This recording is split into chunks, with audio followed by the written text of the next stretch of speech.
What's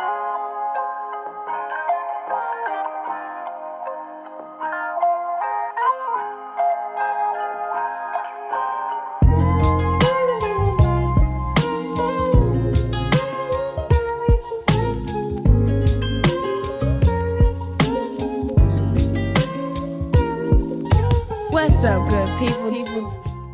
What's up, good people, and welcome back to the Elephant Wisdom Podcast. I am your host, Hark Jos, and I am CEO of Sons of SPPhillips. And the Elephant Wisdom Podcast is your podcast for motivation, inspiration, and domination. So dominate or don't. That is entirely up to you. Today, I'm sharing something personal about being unemployed and how I finally landed a position that works for me. This episode is called The Bridge, Build, Leap Framework Part 2, My Journey Through Unemployment.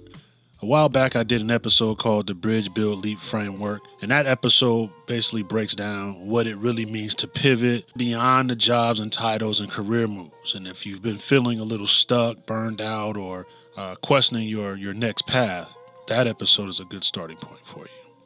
This episode, this is not theory. This is a lived experience. Elephant Wisdom Podcast is all about motivating, inspiring, and dominating each day, and this is my real story. Before we begin, make sure you like, follow, and subscribe, depending on what platform you're listening from, of course.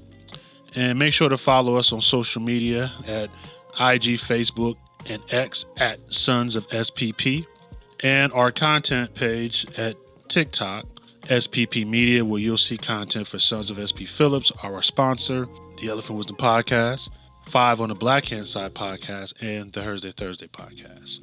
We are working on our website. That's coming very soon, and we're going to offer some podcast basic courses and a job interview coaching course. I'm still working that out. It's probably still going to be called the Bridge, Build, and Leap Framework, but I'm still working some stuff out. I learned a couple things here and there. Before we begin, this episode is brought to you by Sons of SPPhillips. Sons of SPPhillips is an online boutique that sells new and very slightly used designer and name brand clothing and apparel for men and women. Also, some custom clothing, t-shirts and hoodies, sweatshirts, and custom fashion accessories. Go to www.sonsofspphillips.com. Up to 70% off daily, and any purchases over $45 gets free shipping. Go to www.sonsofspphillips.com. $1 Million style for the $100 man, $1 Million deals for less, and inspired by the people and motivated by the culture. That is Sons of SPPhillips. All right, so let's begin this. So for the past 10 years, I've worked in the insurance industry. Client services, benefits, customer success, relationship building, and account management. And that pretty much was the foundation. There's other skill sets in there, but that's pretty much the basic. So back in 2020, I accepted a position with a national insurance brokerage firm. And 3 days into the job, COVID hit, and it forced them to send the entire office home. So I was a brand new employee working from home for the first time, trying to learn a role in the middle of a global pandemic. And much like anyone else, I was navigating ambiguity and doing the very best that I could. So by the beginning of 2024, some of the COVID safeguards were lifting, but the impact on our industry was real. We lost a lot of client revenue. A lot of our clients went out of business. A lot of them merged, or some of them just sold out altogether. And our books of businesses were being realigned. And we had new leadership come into the office, and there were conversations about merging account management teams from other brokerage firms, and that was starting to surface. And you could really, really feel the shift in the office. And our management was very, very vague about the direction the company was going. During one meeting, our supervisor was just talking a lot about what's happening in the industry and the company altogether. And when one worker just kind of yelled out, are we losing our jobs? So he replied, no, with a little hesitation. But he did say the load is going to get heavy and there are no new hires coming in the office anytime soon. So a few weeks passed and then out of nowhere came the layoffs. So April 16th, 2024, I had a virtual meeting with my manager and an HR rep. And needless to say, I was laid off. I was shocked a little bit because at the time we were dealing with some personal transitions in our home. But at the same time, I was relieved. I was offered a severance package for my time there, and I thought the severance package would give me a little bit of time to focus on my online business before I really needed to make any new moves towards a new job. And honestly, I'm just glad I didn't go in that day because if I had driven all the way out there just to be sent home immediately, I would have been really pissed off. Needless to say, reality comes and it comes fast. Everybody knows that running a business takes money. So the severance package was ending. I was moving over to unemployment, and those checks they weren't covering anything. And in between that, I was doing whatever I could do to stabilize the household. As the man of the house, it really messes with your pride and your mentality when you feel like you're not able to provide in the way that you want to. So I did a lot of praying. And I have to admit, I was very impatient and I was very angry at the time. My wife, on the other hand, she was very supportive. She pulled me over at a critical time and she looked me dead in the face and told me, no matter what's happening right now, you still have value in this house. You are the head of the household, and this is just a season that we're going through. And to cap it off, she told me, I got your back no matter what. And at the time, that really mattered because I was really going through some stuff mentally. And I was pretty good at hiding some of it from her. But I guess she could feel the energy in the home. But it really helped. It really encouraged me. But, pressing forward was still kind of hard to do. Because every day during this ordeal, it felt like a regular work day. I'm down here on my computer from morning to late afternoon. I'm updating my resume. I'm preparing for interviews. I'm studying job descriptions. I'm stressed, which made it hard to pass certifications and licensing tests. I did a lot of studying on those, but it was hard to focus. And then I started to question just how much value they would add to my background or to my resume. And all this time, I wasn't able to focus on my online business. After applying for jobs relentlessly, at this point, I currently have over 655 resumes and cover letters in my personal files. And I sent out 765 applications directly on LinkedIn alone, using their easy apply option. So I'm sitting down here studying for interviews like final exams. I'm getting ghosted by companies. I'm getting passed over. And I'm just drained by these repetitive interview processes where they have you going like 3 to 5 rounds. We're doing presentations now and just having the same questions over and over and over again. But I did learn something that I will share with you later. And for those, if you're listening to this and you're in this grind right now, hear me clearly. You are not behind. You're not failing. You're not alone. It's not you. You're just in this season that millions of people have walked through, family members, friends. We've all been through it. And these seasons don't last forever. With that being said, my brother went through this a few years ago. He was unemployed for a pretty long stretch, and it was pretty rough for him too. We both learned that sometimes you have to take a gig. And a gig is a job that you don't want and does not align with your goals or skill set, but you have to take it. You got to do what you got to do. You got to do this just to keep things afloat, just until the right opportunity comes. So like I said, we've both done it, and even though those jobs weren't ideal, they taught us something. You could carry forward with what you've learned, even from the jobs you've never wanted. Now, during this time, I took on a gig. I took a gig as a case manager with troubled teens and families for a statewide nonprofit. I seriously needed something to supplement the income because the unemployment was running out. Now, it had been years since I've done this type of work, decades actually. And I realized quickly my patience wasn't what it used to be. My first home visit was with one of my supervisors, and we're standing in the living room waiting for the parent. the dog comes up and pisses on my supervisor's foot. Then the mother finally comes in the room, and she tells us her teenage son threatened to kill her and her newborn son with a butcher knife the night before, and then casually lets us know, well, he should be on his way from school anytime now. Okay. A second case, I had to visit a mother in the housing projects.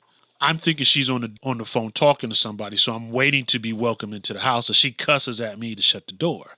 She proceeds to tell me how sick of her daughter she is, that she's called the police to come take her. She further tells me how her daughter is smoking weed and she threw her out. Then in the same breath, she tells me that last week, the week before, that her daughter asked if they could sit down and have a discussion about what's going on. But she said she told her daughter that she needs to get some weed and be high in order to have this conversation with her. Yeah. So set aside from some of the dysfunctional homes and families that I had to deal with, I found the organization that I was working for to be just as dysfunctional. A lot of their processes were unclear to me, the training was inconsistent, and the job duties didn't match what I was hired for. So I asked questions, and I only asked questions because things didn't make sense, and then those questions were met with a lot of defense. So when I inquired about some of the frameworks and the practices they were using, on more than one occasion, I just got the response, that's just how things work around here. So that told me all I needed to know about this organization when it comes to management and accountability. So this environment ultimately became too hostile for me. And after trying to make it work, I just made a decision to leave. And just like that, I was back to square one. Now, much later on, I interviewed with a global commodities company for an account management position. And I made it all the way to the third round. And in this third round, they required that I do a full-on PowerPoint presentation with analytics, insights, and a business scenario response using their SaaS platform.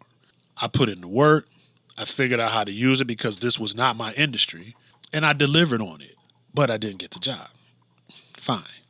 So a few weeks later, I'm on LinkedIn, and I see that this company had put a post up about preparing for a merger and talking in detail about their new SaaS platform.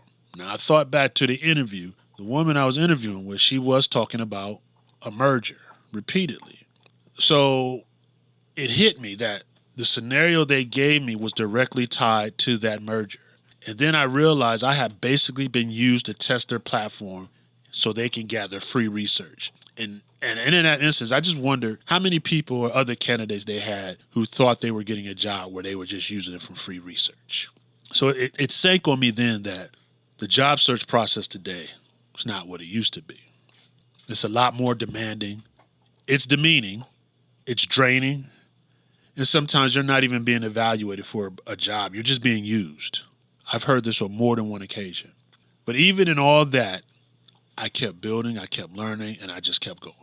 Here's something else for you. I just want you to take this with you. Every no is still movement. A closed door is still direction, and direction is progress. So by mid-2025, I knew something had to change. I had been out here grinding for months. I've been applying, I've been interviewing, I've been studying, I'm still praying, I'm adjusting, and nothing was moving the way I wanted it to move. So I wasn't giving up. I couldn't. I didn't have a choice. But I had to shift somehow. I had to approach everything differently. So I had already been using AI from the start. But at this point, I had to change how I used it. Instead of just surface level edits, I started using it to really break things down. I used it to customize my resume for ATS optimization and alignment in a more intentional way. And I also used it to do deep dives into what each role was actually about and what the company was really looking for. I treated every posting like a blueprint. So I'm sitting here breaking down responsibilities, the tools, the language, the patterns. I'm matching my experience to what mattered the most. And the more interviews I went through, the more I realized something. Now, this is what I learned. Every interviewer was pretty much asking me the same 4 or 5 questions. So I'm thinking like, hey, they're all playing from the same playbook. So once I caught on to that, I stopped being intimidated by the process. And if you can guide the conversation enough, you can control the narrative, and they'll still slide in those questions plus some star questions or two, but even those are the same questions all across the board. Now, once I understood that, The interviews stopped feeling like a police interrogation, and they started feeling like a conversation I could navigate. But the pivot wasn't just how I searched for a job. I had to make a pivot in my faith too. So a few weeks before I got my current job offer, I heard a sermon that hit me a little bit differently. And it made me realize I wasn't trusting God the way that I thought I was. I was putting myself before the process. I was putting my want and my need of a job ahead of believing that what was meant for me would be made present. And I was trying to force timing instead of trusting timing. Hope that makes sense to somebody. This whole season has humbled me, of course. It reminded me not to take opportunities for granted, even though I may have my own ambitions as a creative and an entrepreneur. I had to respect what I was being blessed with in the moment, and I had to appreciate what I had now to be ready for what I wanted tomorrow. Here's something I learned. Sometimes the hardest part of the journey is believing something is happening when you can't see anything changing. But trust me, something is changing. You're being shaped, you're being strengthened, and you're being prepared in ways you won't understand until later. Now, somewhere in that process, I realized the upside of being laid off was that I finally saw my value. When I really looked at my transferable skills and my experience, and I saw I had been underpaid for years, greatly. And the truth is, account management is account management.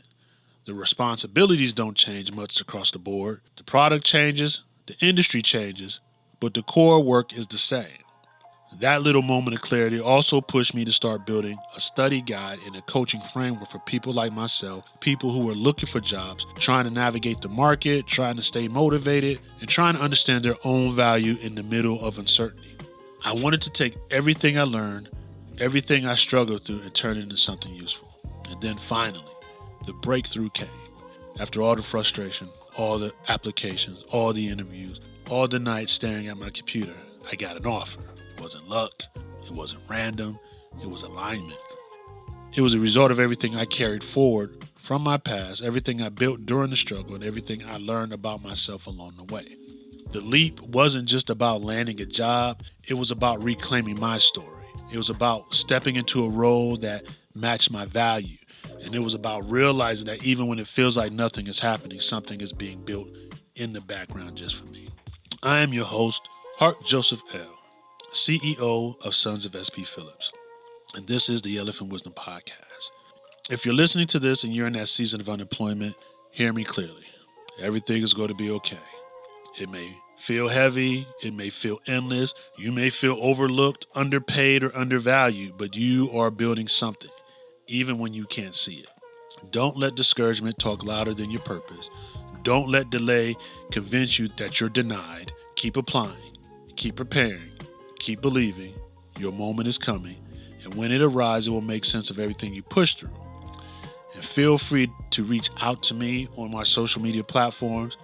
As I continue to work on this unemployment coaching program, I'm here for you.